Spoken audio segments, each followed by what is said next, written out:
Good evening, everyone. Thank you for joining us today for this important meeting. We're here to share the results of our petition and discuss our plans for bringing reliable, high-speed internet to the Falkland Islands.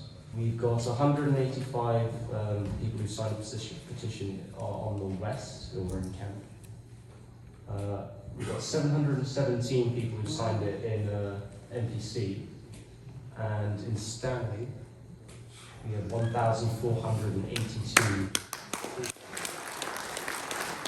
That makes the total of the entire of the islands 2,416 people, which isn't too bad. What do the numbers show, really, about how people believe things should change? I think it really boils down to the final comment that I made, which is from Abraham Lincoln, which is, if you don't have public sentiment, you won't achieve anything. And if you do, you can achieve everything. And I think that, honestly, what we've had with the outpouring of support and signatures has just shown massive public sentiment. Absolutely, yeah. The support we've received has been incredible and shows how much our community wants change. The level of support has been overwhelming and highlights just how important this issue is to all of us in the islands. Two demands. The first one was to abolish or reduce the 5,400 VSAT licence fee. So that fee is unjustifiable in 2024 and, more importantly, unaffordable for most people. So what we're asking for is a maximum of £130 per year for the VSAT licence fee, preferably to see the licence fee abolished. The second demand is for immediate regulatory approval from... One of the key ideas was actually not to change primary legislation, at the least to get the £5,400 licence fee reduced to something that's actually a sensible figure.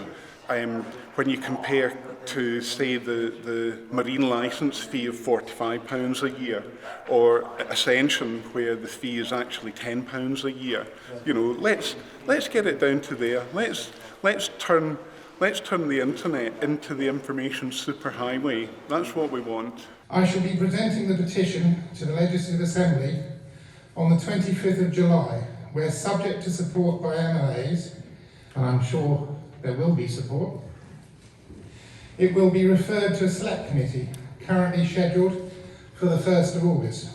Now that petition results are out, it's not just going to change overnight, is it?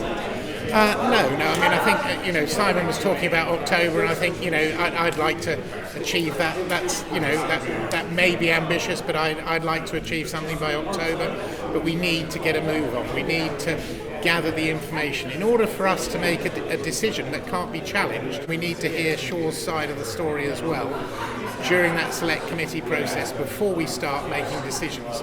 Otherwise, we could be challenged at a later date by saying that we hadn't listened to everyone's point of view.